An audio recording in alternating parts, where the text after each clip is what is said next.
Everyone.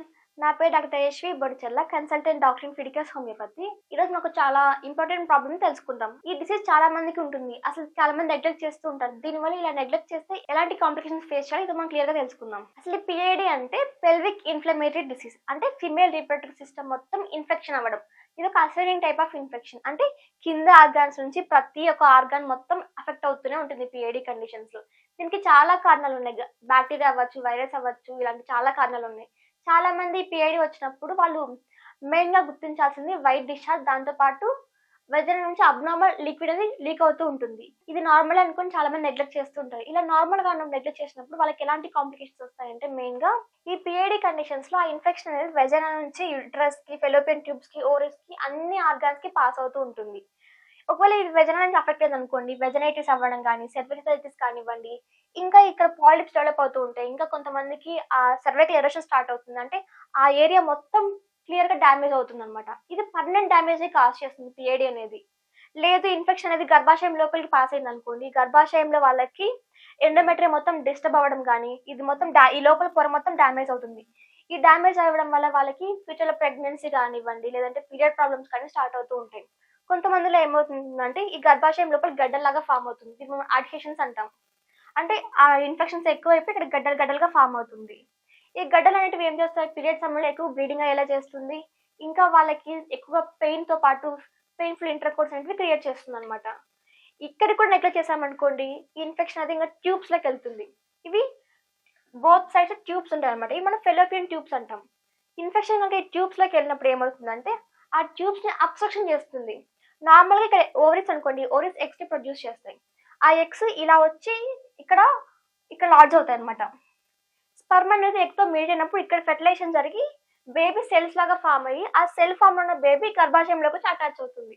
కానీ ఈ period ఉన్న వాళ్ళు ఏం చేస్తుంది, ఆ ట్యూబ్ లో మొత్తం బ్లాక్ అవుతుంది. అంటే సన్నగా అయిపోయేలా చేస్తుంది. దీనివల్ల ఎగ్ స్పర్మ్ మీట్ అవ్వదు. దాంతో పాటు ఫెర్టిలైజేషన్ జరగదన్నమాట. ఇలా జరగకపోవడం వల్ల వాళ్ళకి ప్రెగ్నెన్సీ పైన కూడా ఎఫెక్ట్ చూపిస్తుంది. కొంతమందిలో ఎలా ఉంటుంది, in case egg sperm meet అయినా కూడా, ఎగ్ సెల్స్ లాగా ఫామ్ అయినా కూడా ఇక్కడ అబ్స్ట్రక్షన్ జరిగింది అనుకోండి, ఆల్రెడీ ఇక్కడ పిఐడి వచ్చి వాళ్ళకి ఇన్ఫ్లమేషన్ జరిగి అయినా కూడా ఎగ్ స్పర్మ్ మీట్ అయినా కూడా వాళ్ళకి అక్కడ ఎంబ్రియో ఫామ్ అవుతుంది. ఆ ఎంబ్రియో గర్భాశయం లోపలికి రావాలి ప్రెగ్నెన్సీ కంటిన్యూషన్ అవ్వాలంటే. కానీ ఇలా గర్భాశయం లోపలికి రాకుండా వాళ్ళకి అక్కడ ఈ పిఐడి అడ్హెషన్స్ లాగా ఫామ్ చేస్తుంది. కొంతమంది స్కార్ టిష్యూ అంటాం. స్కార్ టిష్యూ అంటే ఇలా రెండు అటాచ్ అయిపోయేలాగా, లేదంటే చిన్న అడ్డులాగా కనిపిస్తుంటుంది.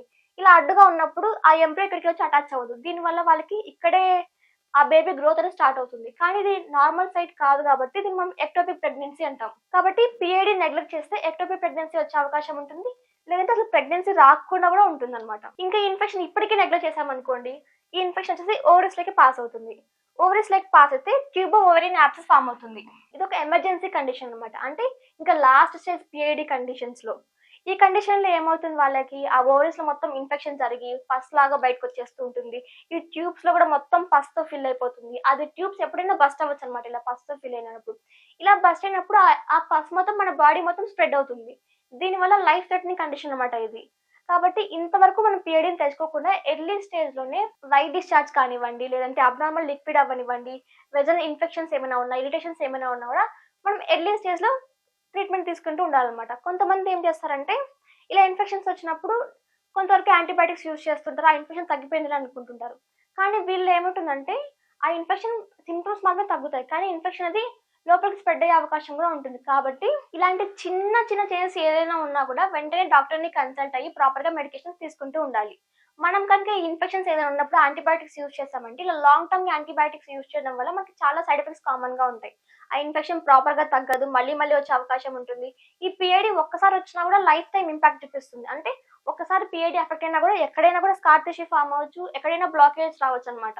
కాబట్టి మనం దీన్ని ఎర్లీ స్టేజ్ లోనే కంట్రోల్ చేసుకుంటూ ఉండాలి. దీనికి మెయిన్ గా అలోపతిక్ మెడిసిన్స్ లో, అలోపతిక్ మోడ్స్ లో ఈ పెయిన్ కిల్లర్స్ యూజ్ చేయడం, లేదంటే ఇంకా లూబ్రికెంట్స్ అవ్వనివ్వండి, లేదంటే యాంటీబయాటిక్స్ యూజ్ చేస్తూ ఉంటారు. ఇలా లాంగ్ టర్మ్ గా యూజ్ చేయడం వల్ల సైడ్ ఎఫెక్ట్స్ కామన్ గా ఉంటాయి. దాంతో పాటు ఇన్ఫెక్షన్ ప్రాపర్ గా తగ్గదనమాట. ఇది ఇంకా స్ప్రెడ్ అయ్యే అవకాశం కూడా ఎక్కువగా ఉంటుంది.